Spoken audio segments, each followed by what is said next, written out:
Hello everyone, vision economics में आपका स्वागत है। हम स्टडी कर रहे हैं सीयूटी पीजी और यूजीसी नेट की तैयारी कर रहे हैं। सीयूटी पीजी का जो मास्टर्स कोर्स है उसको हम कंटेंट रेडी किए हैं और चैप्टर वाइज हम आपको स्टडी करा रहे हैं, जिसके ऑलरेडी नोट्स, पीडीएफ और एमसीक्यूज हमारे ऐप पर अवेलेबल हैं विजन इकोनॉमिक्स पे। आप ज्वाइन कर सकते हैं और वहाँ से देख सकते हैं।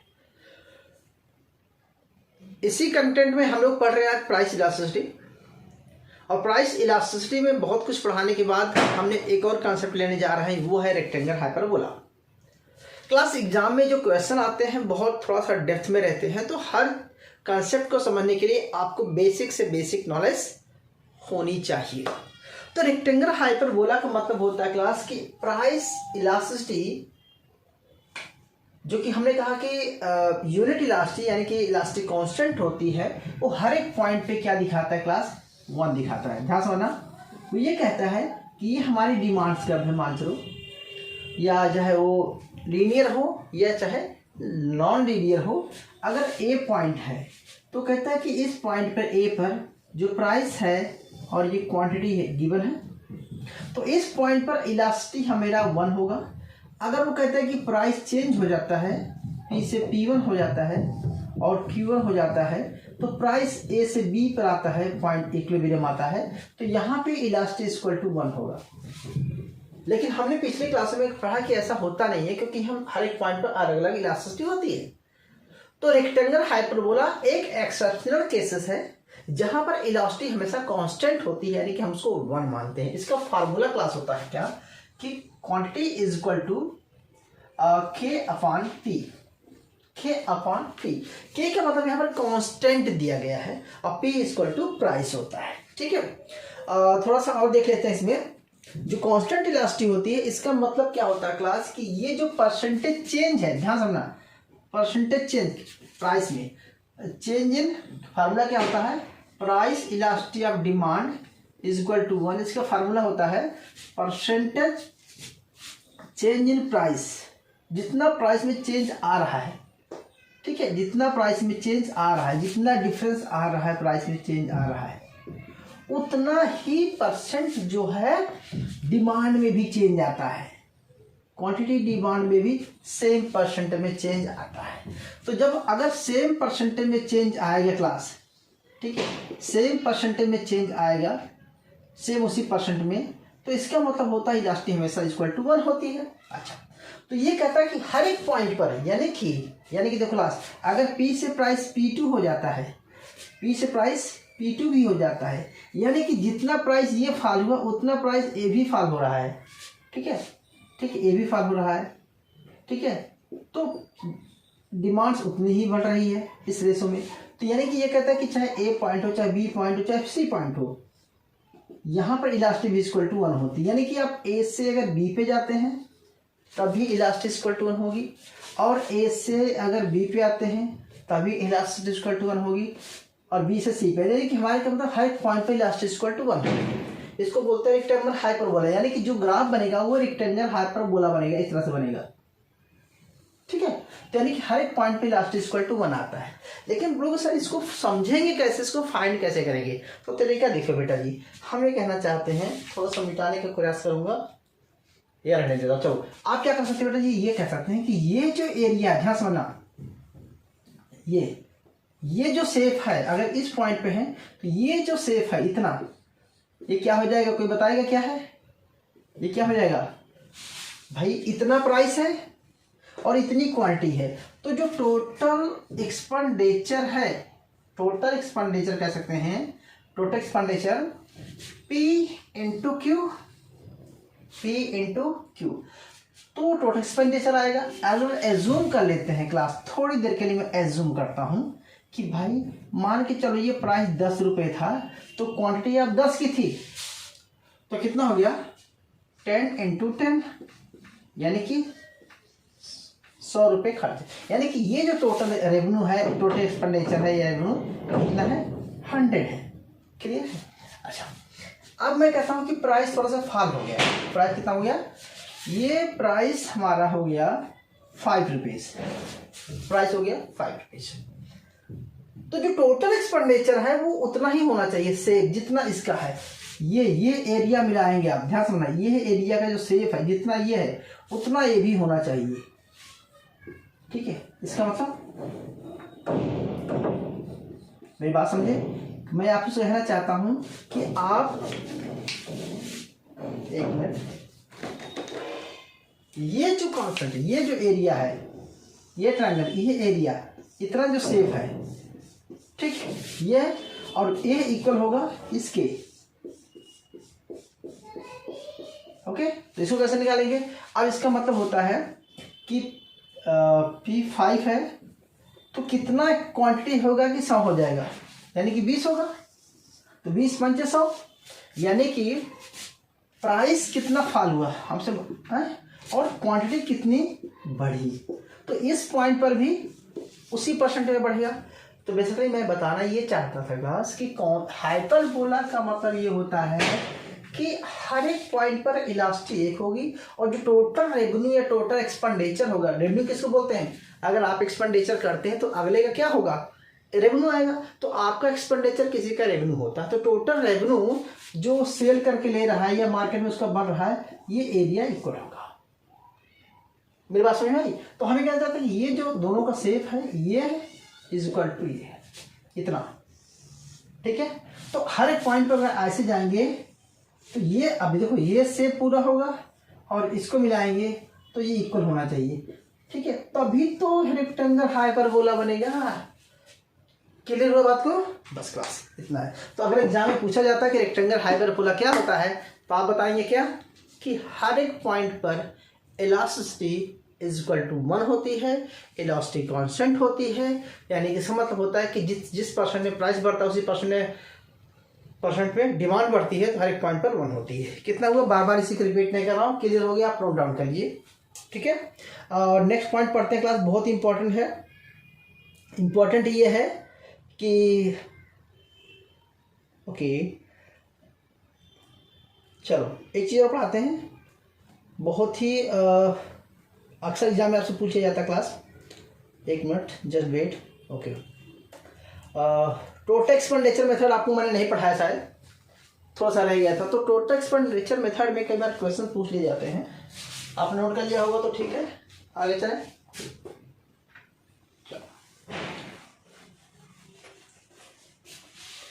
टोटल एक्सपेंडिचर मेथड कोई बताएगा क्या होता है क्लास, और उसमें इलास्टिक कैसे मेजर करते हैं इसका तरीका बता देते हैं आपको, रट लेना है, समझ लेना है, और एग्जाम में मल्टीपल चॉइस अगर उसमें से बनता है तो आप गलत नहीं करेंगे, उम्मीद करता हूँ। टोटल एक्सपेंडिचर मेथड के अकॉर्डिंग आप इलास्टिसिटी को फाइंड करेंगे कि अगर देखो कैसे बताता हूँ, ध्यान समझना।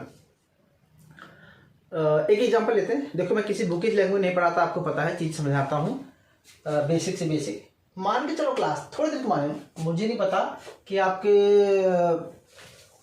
+2 या 12th पे कैसे पढ़ा रहे हैं ग्रेजुएशन में, लेकिन मैं बताता हूँ।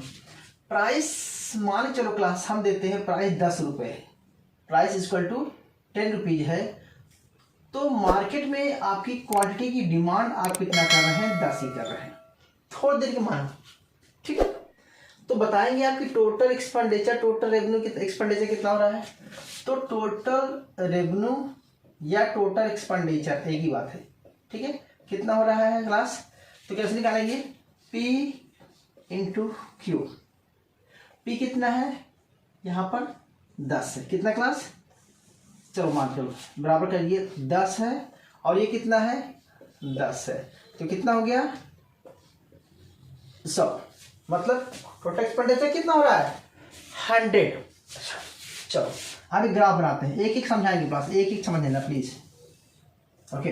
हमने कहा कि प्राइस यहाँ ले लीजिए क्लास 10 रुपये, तो क्वांटिटी कितनी है आपकी 10, तो कितना हो गया, यहाँ पर क्वांटिटी है, ठीक है, चलो 10 क्वांटिटी ले रहे हैं, तो और यहाँ पर प्राइस है, तो जब 10 प्राइस है और 10 क्वांटिटी है तो कितना हो गया 100, क्लियर हुआ।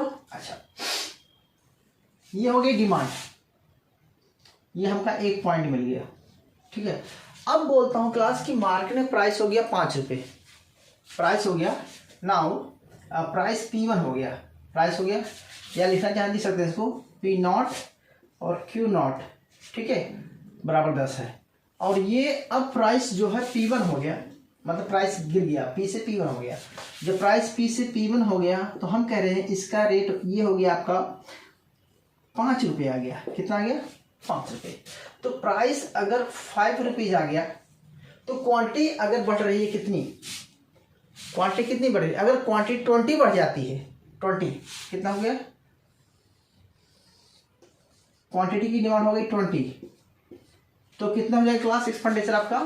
P1 इंटू Q1, ठीक है, P1 into Q1 equal to कितना हो गया? 5 इंटू 20 कितना हो गया? 100। क्या हो गया क्लास? 100। अब बताइए कि जिस परसेंट में प्राइस फॉल हुआ है उसी परसेंट पे आपका, जिस परसेंट में प्राइस फॉल हुआ है उसी परसेंट पे आपकी डिमांड भी बढ़ी हुई है। क्लियर है? तो इसमें कौन सी इलास्टिसिटी है? तो देखिए क्लास कि अगर प्राइस फॉल होने पर, लिख लीजिए, प्राइस फॉल होने पर क्वांटिटी डिमांड भी इंक्रीज होती है। प्राइस फॉल होने पर टोटल, डिमांड इंक्रीज होती है। प्राइस फॉल होने पर डिमांड इंक्रीज होती है और टोटल एक्सपेंडिचर कांस्टेंट रहता है। क्या रहता है? कांस्टेंट। मतलब कि प्राइस, देखो क्लास, अब देखो थोड़ा दिमाग में, ये पी प्राइस था। जब मार्केट में देखो प्राइस पी, प्राइस बढ़ा घटा तो प्राइस घट गया, ओके। प्राइस पी से P1 आ गया, 10 से 5 आ गया, तो 10 से 5 यानी कि प्राइस के फॉल होने पर भी टोटल डिमांड तो बढ़ रही है, लेकिन जो टोटल एक्सपेंडिचर है वो क्या हो रहा है? कांस्टेंट है। क्या है वो? कांस्टेंट है, यानी कि 100 का 100 ही है। तो इलास्टिक क्या होगी?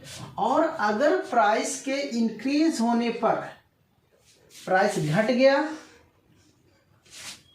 तब भी 100 रुपीज ही खर्चा हो रहा था आपका, ओके। और अगर प्राइस बढ़ गया, प्राइस आपका इंक्रीज हो गया, 5 से 10 हो गया, तो तब भी आपका एक्सपेंडिचर कितना हो रहा है? 100 हो रहा है। तो यानी कि अगर ये डिमांड कर बना दीजिए बच्चा डी, ठीक है, तो ए से बी, कहने का मतलब है क्लास कि हम ए से बी पॉइंट पे आते हैं, ठीक है, ए से हम बी पॉइंट पे आते हैं, या बी से, सॉरी यार, देखो ए से बी पॉइंट पे आते हैं या बी से ए पे जाते हैं, तो टोटल एक्सपेंडिचर कितना है हमारा? 100। क्या है? हम 100। तो आप क्या बोलेंगे कि if total expenditure remain unchanged when price increase and decrease then elastic should be, मतलब विल बी 1, हमेशा 1 होगी। इलास्टिक हमेशा 1 कब होगी? अगर एग्जाम में पूछा जाता है कि भाई प्राइस के बढ़ने पर, प्राइस के इंक्रीज होने पर और प्राइस के डिक्रीज होने पर टोटल एक्सपेंडिचर, टोटल यानी कि आइदर टोटल रेवेन्यू क्या है? कांस्टेंट है, कांस्टेंट है, तो इलास्टिक क्या होगी? तो बोलो बेटा जी हमेशा प्लस इक्वल टू 1 होगी। क्या करेंगे, क्या कहेंगे बेटा जी आप कि प्राइस घट जाए या प्राइस बढ़ जाए, डिमांड घटे बढ़ेगी। प्राइस घटने से डिमांड बढ़ जाए, प्राइस बढ़ने से डिमांड घट जाए, लेकिन टोटल एक्सपेंडिचर में कोई चेंज नहीं आएगा, तो इस केस में इलास्टिसिटी हमेशा क्या होगी? ऑलवेज इक्वल टू 1 होगी। Clear point? चलो ठीक है, नेक्स्ट करते हैं। नोट कर देना, बहुत इंपॉर्टेंट कॉन्सेप्ट है बेटा जी एग्जाम के पॉइंट ऑफ व्यू से, ओके। अब मैं यहीं पर दूसरा एग्जाम्पल लेता हूं, मैं पूरा नहीं मिटाऊंगा, आप लोग पूरा मिटा लीजिए, मैं आपको समझाना था। एग्जाम्पल हमारा वही रहेगा, मैं थोड़ा सा मिटा रहा हूं, ओके। देखिए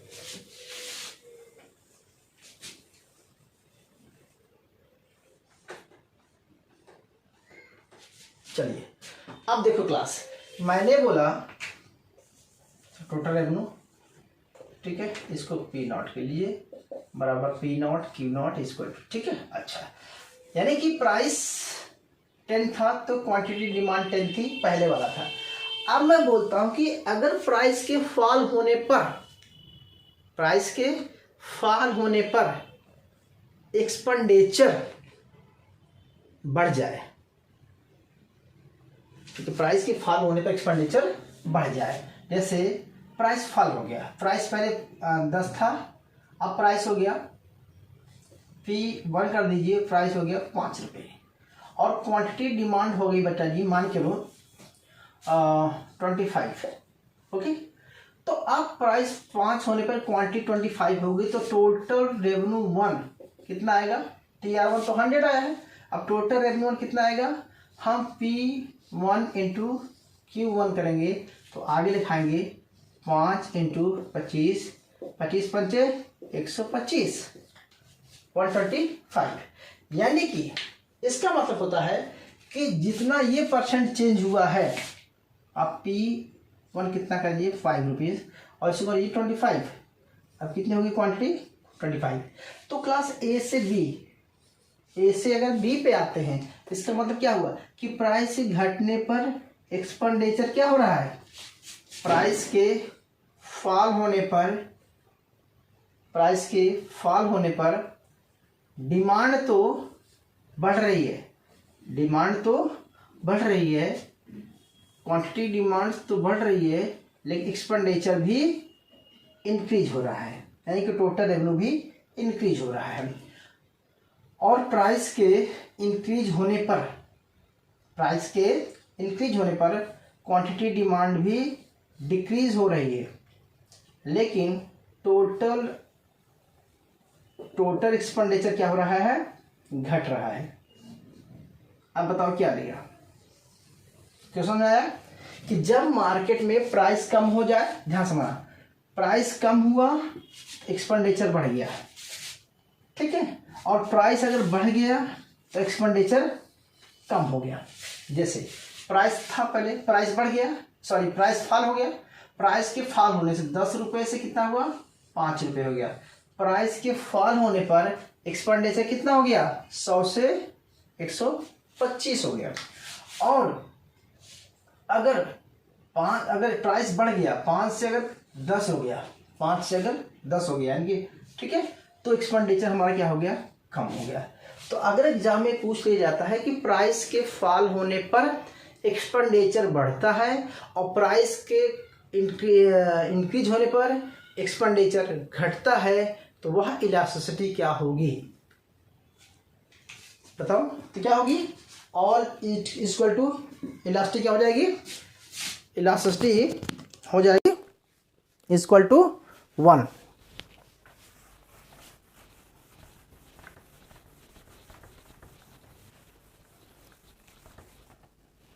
क्लियर समझ आया, मिटा दिया आपको फिर से।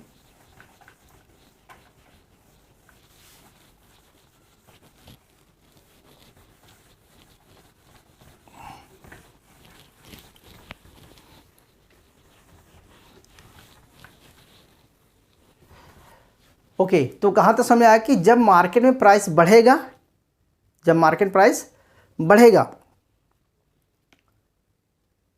तो एक्सपेंडिचर घटेगा, और जब मार्केट में प्राइस घटेगा तो एक्सपेंडिचर बढ़ेगा। इस केस में इलास्टिसिटी क्या होगी, इक्वल टू ग्रेटर देन 1 होगी, ठीक है। क्लियर हुआ, इसको 10 लिख लीजिए, इसके प्राइस 5 लिख लीजिए, ठीक है, यहाँ तक हो गया था। ओके, तीसरा कॉन्सेप्ट होता है कि क्लास कि अगर मार्केट में प्राइस घटे एक्सपेंडिचर बढ़े, लेकिन अगर उल्टा करते थे कि प्राइस घटने से एक्सपेंडिचर कम हो जाए, और प्राइस के बढ़ने से एक्सपेंडिचर बढ़ जाए, तो वह इलास्टिसिटी क्या होगी, लेस देन 1 होगी। कैसे निकालेंगे देख लीजिए। मान के चलो क्लास इसको मिटा देते हैं, कई बार ले लेते हैं, हम दोबारा लेते हैं, ठीक है। देखो प्राइस है, गिवन है, प्राइस है, इस प्राइस पर क्वांटिटी आपकी हो रही है इतना, मान लीजिए प्राइस आपका 10 रुपये है, तो क्वांटिटी डिमांड आपकी है 10 रुपये, यानी कि टोटल रेवेन्यू कितना होगा, टोटल एक्सपेंडिचर कितना हो रहा है वो 100 रुपये का हो रहा है। ठीक है, अच्छा अब प्राइस कहते हैं कि 10 रुपये से आपका हो गया प्राइस 5 रुपये, प्राइस हो गया फॉल होकर के चलो 2 रुपये कर लो, प्राइस हो गया 2 रुपये और क्वांटिटी आपकी हो गई कम, क्वांटिटी हो गई और आप क्वांटिटी हो गई 10 से 12, ठीक है 12 हो गई। तो यानी कि कहने का मतलब हमारा क्लास कि क्वांटिटी 12 कर दीजिए आप। अब देखो प्राइस हमारा हो गया 2 रुपीज़, देन क्वांटिटी डिमांड हमारी बढ़ी तो सही, लेकिन कितनी हो गई 12, कितना हो गया 12 दूनी 24, कितना हो गया 24, टोटल एक्सपेंडिचर कितना हो रहा है आपका 24 हो रहा है। ठीक है, तो अब देखो कैसे निकालेंगे क्लास, कैसे समझेंगे इसको बताओ कि जब मार्केट में प्राइस फॉल हुआ, मार्केट में प्राइस फॉल हो गया तो एक्सपेंडिचर क्या हो गया, एक्सपेंडिचर भी फॉल हो गया, 100 से 124 आ गया, 100 से 24 आ गया। यानी कि प्राइस फॉल होने पे टोटल एक्सपेंडिचर क्या हुआ हमारा फॉल हो गया। क्लियर है।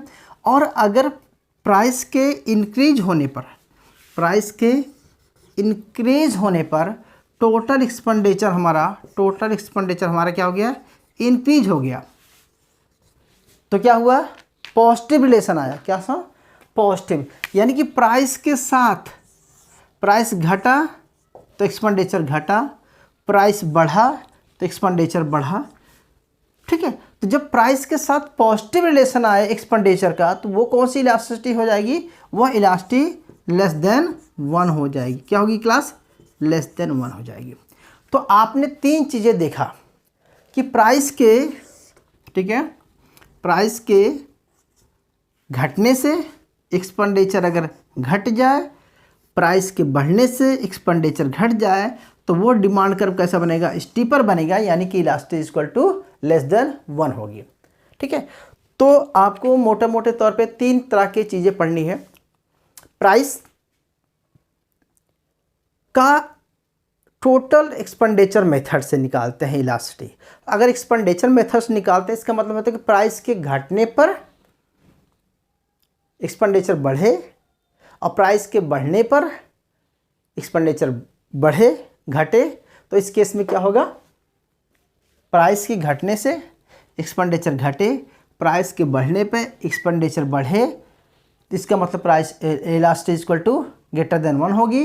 अगर एक्सपेंडिचर कांस्टेंट रहे तो वो इलास्टिसिटी इक्वल टू 1 होगा, और अगर प्राइस घटने पर एक्सपेंडिचर बढ़े, प्राइस के बढ़ने पर एक्सपेंडिचर घटे तो elasticity equal to greater than 1 होगी। इसको तीनों क्लास में ऐसा, कई बार आपकी बुक में ऐसा भी एक ग्राफ बना होगा क्लास, यहाँ पर देखो ऐसे है, ऐसे ऐसे बना होगा।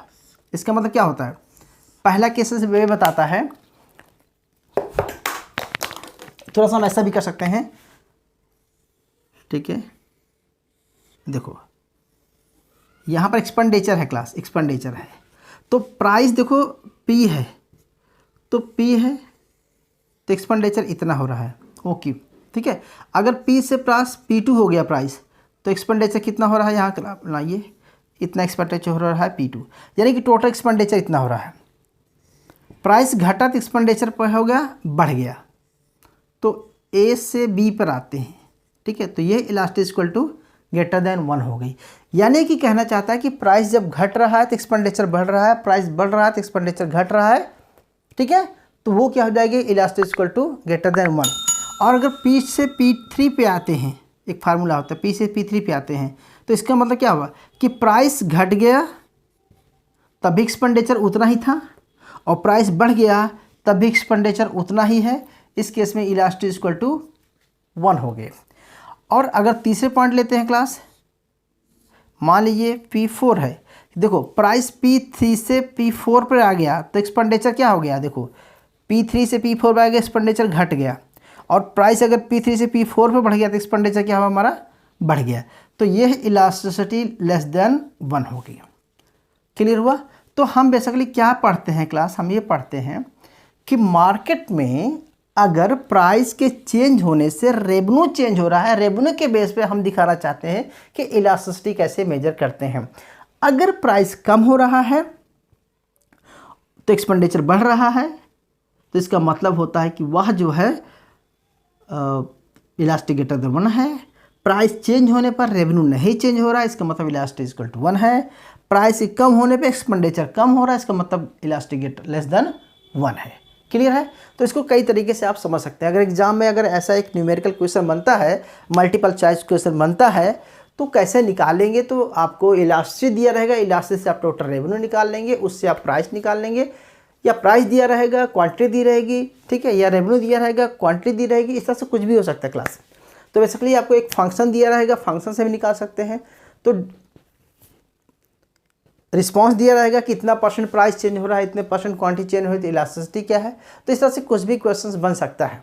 तो आपको इस बात को ध्यान रखना है कि किस तरह से इसको सॉल्व करते हैं।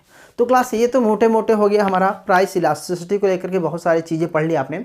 हमने क्या लर्न किया इसमें, रेक्टेंगल हाइपरबोला क्या होता है, उसको कैसे निकालते हैं। दूसरी बात की हमने प्राइस एक्सपेंडिचर मेथड से कैसे इलास्टिक को फाइंड करेंगे। एक और मेथड है, हालांकि पॉइंट मेथड है या आर्क इलास्टिक मेथड है, उसको भी देख लेना। पॉइंट मेथड आपको बता दिया, परसेंटेज मेथड बता दिया आपको, और लोअर सेगमेंट अपन अपर सेगमेंट वाला आपको समझा ही दिया हूँ। एक चीज़ और बच रही है, वो ये था कि अगर ध्यान से मानना, मैं मिटा रहा हूँ क्लास, इलास्टिसिटी को लेकर कई बार केसेस बना देते हैं। क्या कहते हैं? केसेस बन जाता है, एग्जाम में अक्सर पूछा जाता है। तो ठीक है, तो उसको समझ लीजिए। हम थोड़ा सा हिंट देते हैं आपको, कल ही बताए थे आपको। अगर दो डिमांड कर्व है, ठीक है, टू डिमांड कर्व पैरेलल है, टू डिमांड कर्व पैरेलल है, D1 D2 D2। अगर दो डिमांड कर्व पैरेलल है, यहाँ पर प्राइस है क्लास, यहाँ पर क्वांटिटी है, दो डिमांड कर्व पैरेलल है, तो क्या इनके इलास्टिसिटी इक्वल टू क्या होगी, अलग अलग होगी या एक होगी? कैसे बनाएंगे? अगर टू डिमांड कर्व बहुत सारे पैरेलल, इलास्टिसिटी क्या होगी? दोनों की इलास्टिसिटी सेम होगी या अलग अलग होगी या इक्वल होगी, क्या होगी? कोई बताएगा? इक्वल होगी या अलग अलग होगी? इक्वल होगी या अलग अलग?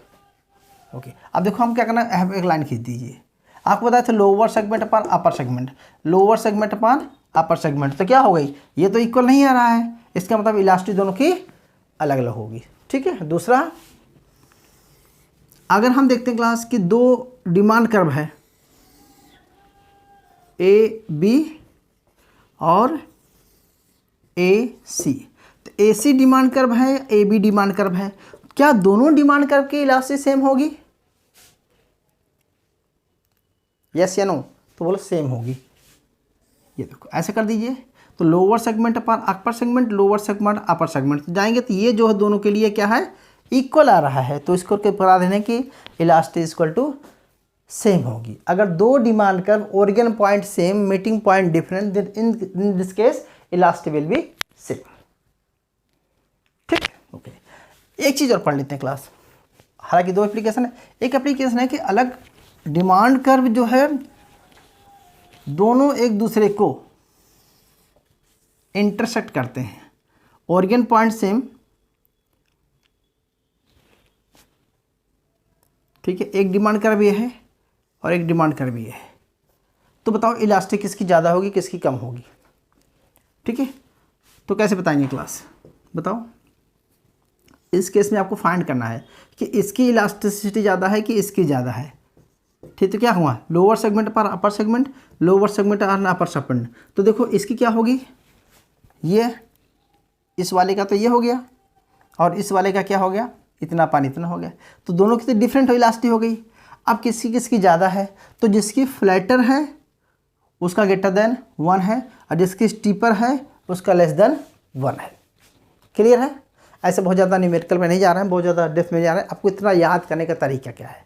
ठीक है, तो ये तो क्लास था हमारी प्राइस इलास्टिसिटी को लेकर के सारे कंसेप्ट थे, जिसमें से हमने क्या क्या लर्न किया आपको बता देता हूँ एक बार, आप इसको रिकॉल कर लेना। प्राइस इलास्टिक का टाइप्स ऑफ इलास्टिक का मेजरमेंट इलास्टिसिटी कैसे करते हैं, पॉइंट मेथड, एक्सपेंडिचर मेथड और परसेंटेज मेथड, साथ के साथ हमने देखा कि आर्क इलास्टिक कैसे निकालते हैं, साथ के साथ हमने देखा कि रेक्टेंगल हाइपरबोला कैसे निकालते हैं, क्या होता है उसका, लीनियर डिमांड कर्व पर किस तरह से प्राइस अलग अलग निकालते हैं, फार्मूले के पॉइंट ऑफ व्यू से कैसे निकालते हैं, और लास्टली हम देखा कि अगर कई डिमांड कर्व आपस में इंटरसेक्ट करते हैं पैरेलल हैं तो उसकी इलास्टिक कैसे क्या होगी। यहाँ से क्वेश्चन बनते हैं ज़्यादातर, आप इसको देख लेना। नेक्स्ट टॉपिक हम पढ़ते हैं क्लास इनकम इलास्टिसिटी और क्रॉस इलास्टिसिटी। 2 मिनट के लिए ब्रेक लेते हैं, आप लोग पढ़ लीजिए, ठीक है, लिख लीजिए, नोट कर लीजिए, फिर हम चलते हैं।